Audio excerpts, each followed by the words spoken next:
بسم اللہ الرحمن الرحیم۔ حضور اکرم صلی اللہ علیہ وسلم نے جبرائیل امین سے پوچھا، مجھے جہنم کے عذاب کا ذکر سناؤ۔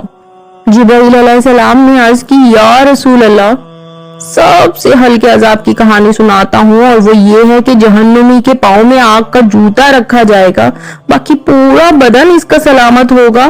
یہ سب سے ہلکے عذاب کی کیفیت ہے۔ اب پاؤں میں آگ کا جوتا ہوگا، حدت گرمی شدت اتنی ہوگی کہ دماغ پگھل کر ناک اور کان کے راستے باہر آ جائے گا۔ پاؤں میں رکھے ہوئے جوتے کی گرمی دماغ کو ایسی چڑھے گی کہ وہ پگھل جائے گا اور ناک اور کان کے راستے باہر آئے گا، تو اللہ کے عذاب کے خوف سے چہرے بگڑ جائیں گے، حالت سلامت نہیں رہے گی۔ یہ بات یاد رکھنے کی ہے کہ اللہ جس کو جہنم میں ڈالے گا اس کو اس صورت میں نہیں ڈالے گا۔ یہ محمدی صورت ہے، یہ شکل اس کی چھین لی جائے گی اور اس کی شکل بڑی کر دی جائے گی۔ جہنمی کا ایک ایک دانت احد پہاڑ جتنا ہوگا۔ احد پہاڑ کا پھیلاؤ بتاؤ تو 15 کلومیٹر ہے۔ سوچیں 15 کلومیٹر کا ایک دانت اور 32 دانت کتنے ہوں گے، تو پھر منہ کتنا بڑا ہوگا۔ اللہ اکبر۔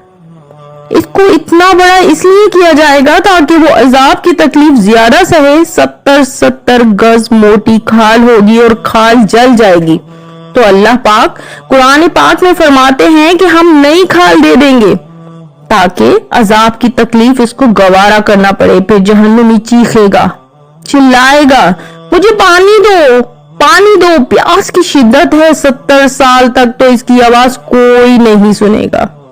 70 سال بعد دروغہ جہنم چیخ کر کہے گا، کیا مانگتے ہو؟ جہنمی کہے گا، مجھے پانی چاہیے۔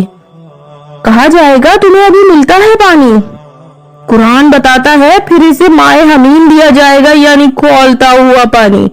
پانی وہ اتنا گرم ہوگا کہ پینے کے لیے چہرے کے قریب کرے گا تو اس کی اٹھتی ہوئی بھاپ کی وجہ سے چہرے کی کھال ادھر کر اس کے اندر گر پڑے گی، لیکن اس کے باوجود اس کو وہ پانی پینا پڑے گا۔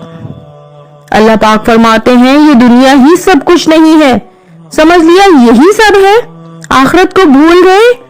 اٹھتے ہو کام پر چلے جاتے ہو، شام آئے آوارگی پر چلے جاتے ہو، صدائیں آتی رہی، حی علی الصلاۃ حی علی الفلاح، کوئی پرواہ نہیں کی، نہ پیشانیوں نے سجدے کیے، نہ سوچوں میں پاکیزگی آئی، زندگی بس یوں ہی گزاری اور چلے گئے۔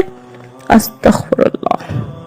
اے اللہ سبحانہ تعالی، ہمیں دنیاوی معاملات خوش اسلوبی سے ادا کرنے کی توفیق عطا فرما، آخرت میں ہمارے ساتھ درگزر اور احسان فرما، بے شک تو بڑا رحیم اور تو ہی کریم ہے۔ آمین۔ جانتی ہوں آخرت کے اس ہلکے سے عذاب نے آپ کو بھی میری طرح لرزا کے رکھ دیا ہوگا۔ بے شک میرا رب ذرا نواز ہے، تو مل کر ہمیشہ استغفار کا ورد کرتے رہنا چاہیے۔ وہ رب ہر معاملے میں آسانی فرمانے والا ہے۔ بے شک آپ لوگوں کو میرا ساتھ کیسا لگتا ہے مجھے کمنٹ کرنا بالکل بھی نہ بھولیے گا۔ اگر چینل کو سبسکرائب نہیں کیا تو جلدی سے کر لیجئے۔ انشاءاللہ بہت جلد دوبارہ ملاقات ہوگی۔ جزاک اللہ۔ اللہ حافظ۔